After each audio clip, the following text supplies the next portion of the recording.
friend of mine asked me a really good question yesterday that I wanted to share with you.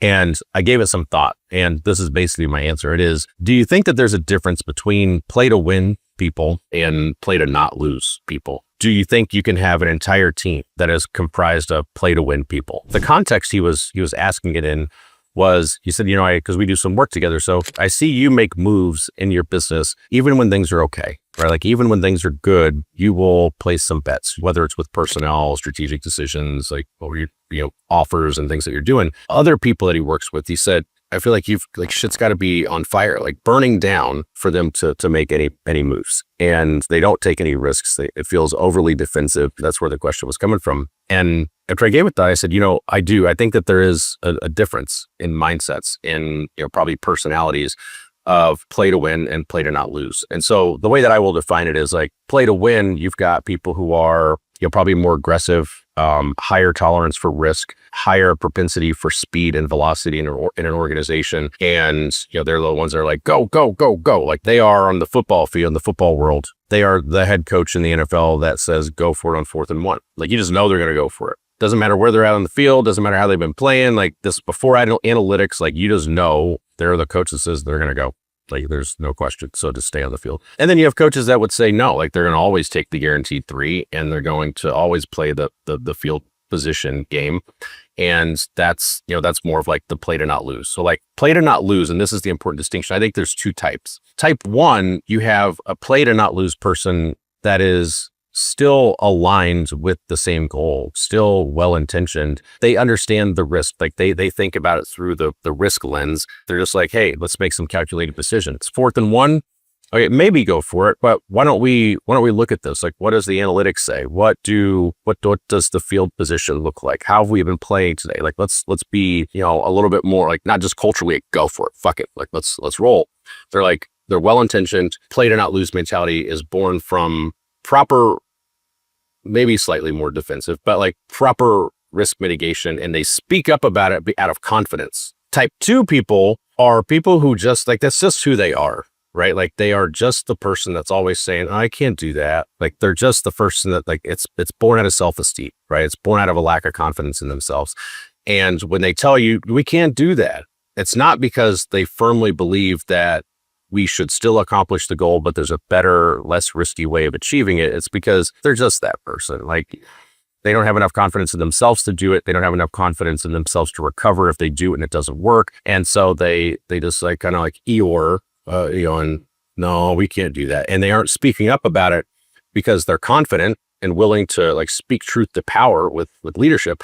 They're speaking about it because they're just like toxic, like negative Nancy, like, okay, thanks, like always bitching and complaining. So I do think that there's a difference. So which ties in like the second part of the question, which is, do you think you can stack the deck only with play to win people? And what I would say is, I think really early on, like as a startup, there's probably some benefit to it.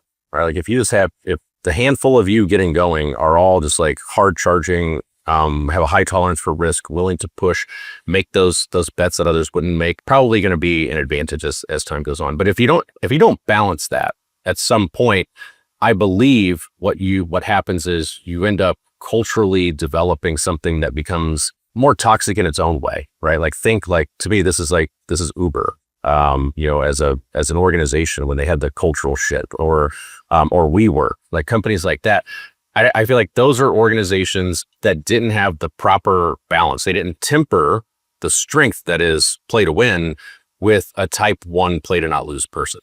And I personally, like as a CEO, my first CEO role, I hired my COO, who was my friend. We managed to remain friends, but I swear to God, we fought like cats and dogs. Like we fought all of the time. Like it was, my wife always laughs about it now because there are parts of our arguments that have like been embedded in me. It'd be like, hey, we need a process, right? Like I understand you want to move this really, really quickly.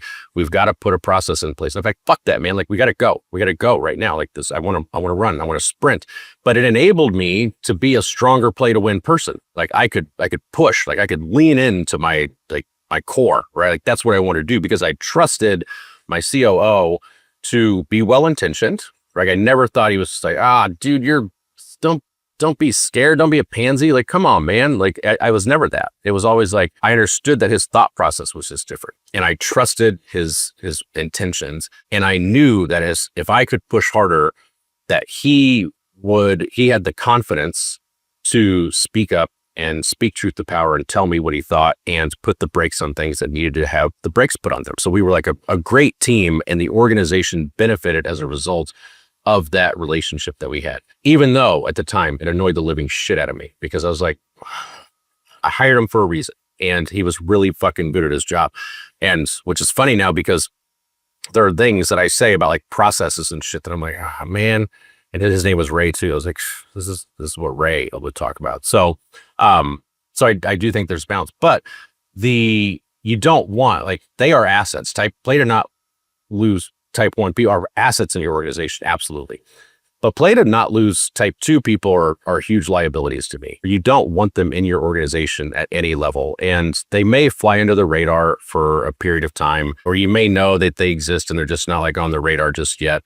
But you think about it, like, because they're not the ones that are still aligned with the mission necessarily. They aren't the ones that are pushing, just in a different way. Like, they're being aggressive, but just in their own way. Their thought process is just different. Like, they don't have the confidence. They don't have the self-esteem. They don't invest in themselves. They don't, it's not a decision-making process to them. It's just who they are, and it's run out of fear.